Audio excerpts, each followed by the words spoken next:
Hello, everyone. How are you? How are you doing today? I'm going to go ahead and tie my hair back for a minute, and so we can kind of get into this. I hope everybody's having a great and wonderful day. That you are in preparing and enjoying your holiday, and you are shopping, and you're almost done shopping. I know that I was sending this out to a number of people to jump on in and join us today. So I'm going to reach out to them right now and see if they are able to join right on in and celebrate with us as we're going to talk about forgiveness and reconciliation. We'll see how that goes today. And hopefully you will all find something on here that will really benefit you this holiday season and just going into the new year. We've been talking a lot about fourth quarter living, ending 2021 well, going into 2022 with a bang. And that really starts out with our ability to, deal with certain areas in our lives, deal with those situations that are, hindering us, and that may get in the way. And usually forgiveness and reconciliation is one of them. And there's so much to talk about, and I probably will not get all through it all today. But my goal is to get through as much as possible to really set us up for, next week as we have our last Tuesday of the month for 2021. So for those of you who do not know me or have not been on the show before, my name is Dawn Marie Alexander Borsico, your Uncommon Voice coach and consultant, also the host of the Process 319 Unleashed with Dawn Marie, which is a faith-based podcast / video that we've moved up in the world these days, and that I will be doing bringing back to life. But it's really faith-based. You can still find me out there on many different platforms, on Blog Talk Radio, not iHeart, but Spotify and iTunes. I'm on there as well. But we're going to go ahead and jump in today. And if you're online and you were able to join me, go ahead and put your information in the chat, and we will definitely acknowledge you when you are here and you show up. I just want to know who had the ability to join me today. I know we had some hiccups because the ability to share is not always as cut and dry, depending on what platform you're sharing from.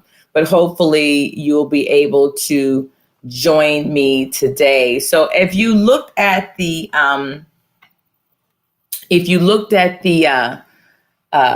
title, we're coming into the holiday seasons. We're dealing with family and friends we probably don't like, and you still got to hang out with them. And people are telling you that you need to forgive, and you think you have forgiven. But then we talk about reconciliation, and whoa, what happened? I mean, how do we really put it all together? The thing is, the two are not are not the same. They are mutually exclusive. You can literally forgive and then do reconciliation later. But before we ever forgive, we have to really understand, how are we apologizing? What are we saying? What are we saying to get to that point of forgiveness? On the one who's done the offense, and on the one who has been offended by that thing, then what is it that you do? How do you get around it? Where do you go from here? How do we move forward? And so that's what we're going to talk about today on Life It's Only a Decision, because at the end of the day, it really is only a decision. It's a decision of whether you're going to forgive or not forgive. You're going to move forward or not move forward. You're going to have a relationship or not have a relationship. And we talked about some of these things before when we talked about reconciliation and conflict resolution and a few weeks ago. So some of it is an overlap and some of it is not an overlap. But I want to start out with getting a solid definition on that forgiveness. The act of forgiving or forgiving is letting go. It's letting go of the anger, is letting go of the feeling of a right to hold on, or what they did was wrong and I want them to pay. As if you're holding on to that feeling is going to act right, make them pay for what they're doing. It's something has been done or wrong, to stop blaming. You're going to say, okay, you've done it. That's it. I'm going to move on. I forgive. I'm not going to keep bringing it up. It's an action word. You're no longer requiring a payment for something. You're no longer requiring that they do something. That's technically what forgiving is. But the challenge is, and I don't want to, we can probably touch on it later next week, but forgiveness is also a process. And you have to move through that process of forgiving, that process of healing. It is a healing. And so depending on how egregious the issue was or the situation was, then there's going to be a lot more that you have to do to step in to that place of forgiveness, that place of reconciliation. And then there's restoration, which is another process. So too often we want to go, you just have to forgive. Well, they did that to you. Let it go. You need to forgive. There may be some element of truth in that. But the thing is that the action of forgiving and yet walking through the pain of what was done are two different things. They are very much two different things. And so that's why when you think of the impact statements, we hear about the victim impact statements, where victims of a situation, victims of a rape, a murder, a burglary, whatever, they get to say to the person that offended them, it's their impact. In other words, what you did and how it impacted me. And sometimes when we're in a conflict or when we're looking at forgiving and reconciliation and we're in that thing, people don't want to talk about what they did. They don't want to own it. And that person may need to hear that. So they need to get it off their chest about what's been done, what's been said, without well, you need to, or that's just you, or we have to learn how to really be sensitive in doing that. So when we're looking at that, forgiving is a release. Okay, if that situation, that's who you are, I release it. I let it go. I'm moving on with my life. I'm no longer going to allow that to happen. And then you begin to walk through. You begin to walk through the place of forgiveness. But what do we do before we get there? Sometimes in relationships, what do we have to do before we get there? And that requires this: apology. And we don't think about that. So let's talk about it. How many of you, and I don't know if you can put it in the chat or who's on different platforms, but how many of you have heard of the book called The 5 Languages of Apology, or the languages of apology? There's 5 of them. The 5 Languages of Apology. If you have heard of that, then please write it in the chat. It is an excellent book because people don't think about it. Just like there are 5 love languages, and what's your love language? There are 5 languages of apology, and people need to hear certain things. And very often we need to ask this, even in any communication, we need to ask this, especially when we know that there's been a history of miscommunication or misunderstanding. Well, I don't know what you mean. Well, you didn't say it that way. Well, that's not what I heard. We all use words differently, and many times we don't use them right. We don't use them correctly. We just use what we hear people saying. You're ignorant. Well, what does that really mean? We just throw things out because we all want to sound intelligent. We want to do it, but we don't want to sound like an idiot that we're increasing our words, but we don't know what they mean. We don't look them up. And nowadays, with what's happening in the universe, they're just changing definitions of stuff. So not cool. But anyway, I digress. Forgiveness, the 5 languages. And that's what I really wanted to spend some time on today. And maybe next week we'll get into some more grainier things as it relates to it. But the 5 languages of apology, just like the 5 love languages, I need to hear it based on my background, the way I am, my makeup, what floats my boat. It's no different than the language of apology, of love. So there are 5, and I'm going to go through them, and then I'm going to go back and discuss them. And this is all by Gary Smalley, who wrote The 5 Love Languages. It's the expressing regret, Expressing regret. Thank you for joining. And if you have, go ahead and type your name in the subject in the chat. The next one is accepting responsibility, make restitution, genuine repenting, and request forgiveness. So repenting and forgiveness are not the same. Okay, they are not the same. And so we want to know that I've already given you the definition of forgiveness. Hey, there's a wrong that was committed, and the person who was the victim of that wrong is now releasing and saying, I don't, you know what, it's done. I'm going to go through the process of my healing and I'm moving on.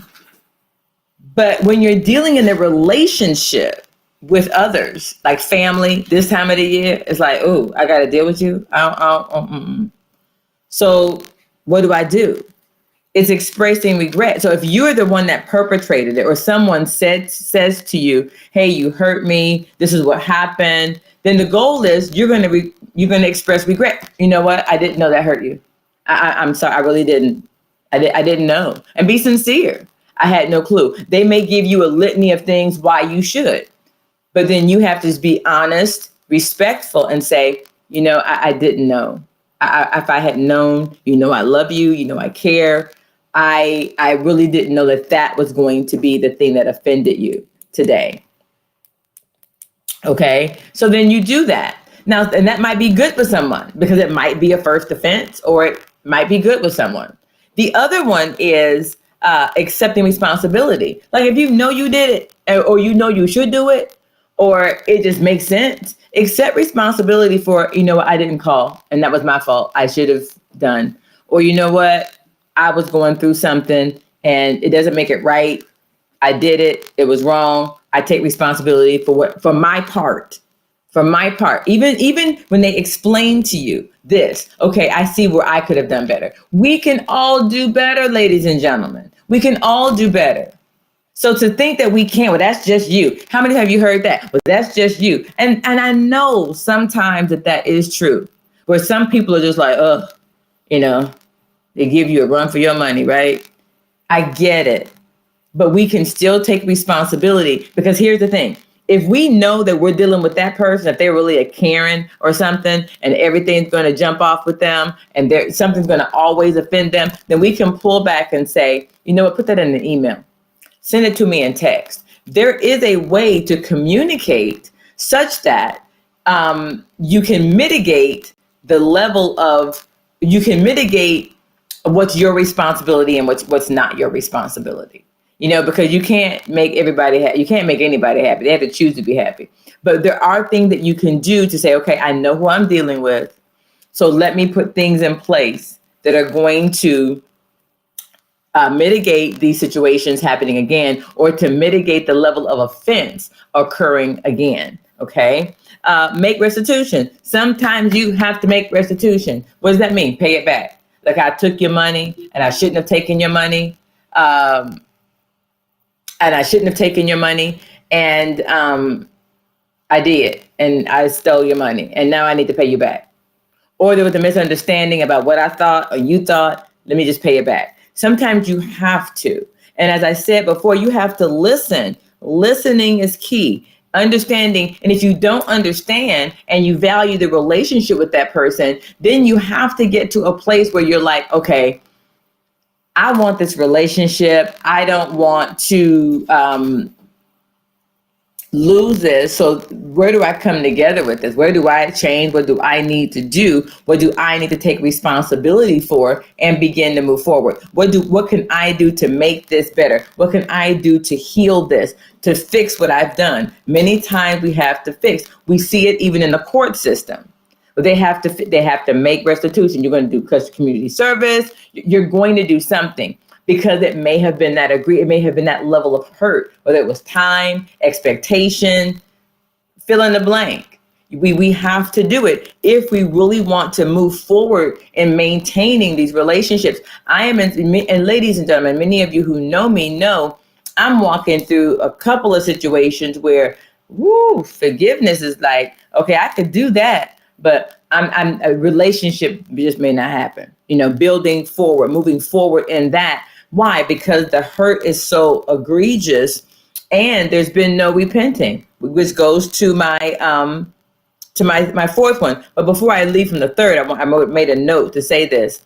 Be careful that in abusive situations, the abuser may want to make restitution through gifts and niceties, but their behavior never changes. So you need to be careful that there should be a genuine repentance. Like if a person is consistently finding something wrong with you, like, why do you do that? What's wrong with you? What, just, when you look and you go into a room with them, it's like, ugh, I got to deal with you again. And you want to be like, ooh, but they don't handle you in a manner that fits into your boundaries, your boundaries. And so you may have to be like, no. And if they're not willing to repent, if they're not willing to go, you know what, Dawn Marie, I am always just jacking up your boundaries. I'm always just, doing what I want to do. And, I'm really sorry. I am no longer going to do that. I recognize that I do da da da da da.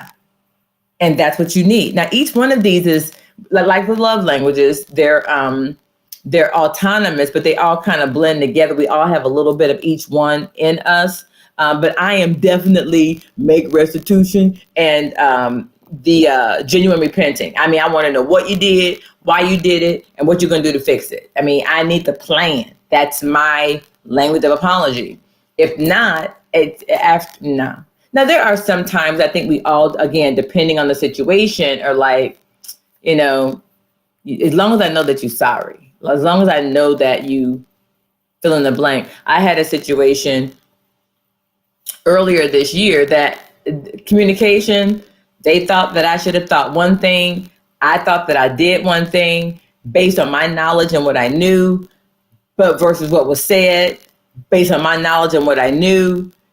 It wasn't wrong. It wasn't right. It was just, and we tend to do that. We have experiences or we lack experiences. So we're not going to approach something the same. So we're going to take what we think into the mix, and therein sometimes going to create a situation. So what do? I went ahead because I wanted to maintain that relationship. There was nothing that was asked of me, but I thought, you know what? I made a mistake because it was an innocent mistake that had a negative outcome, but it wasn't malicious. So the right thing to do is to step up and say, you know what? Let me make some restitution. Let me take my part. I've said I'm sorry, but let me go to the next level. It doesn't make me special, but it's right because I wanted to maintain the relationship and take responsibility for my actions. Not that they were malicious or whatever, but it's just what you do with friends. It's what you do with people that you want to maintain relationships with. And then the last one is requesting forgiveness. Sometimes you have to go to people and just say, hey, I need you to forgive me. Because this is what I recognize that I've done wrong, or I did this, or I could have handled it better. I could have done da da da da da. I need to do that. And before we can even get to reconciliation, we need to work through this process. Forgiveness is a process, and it begins with apology, either an apology or the lack thereof.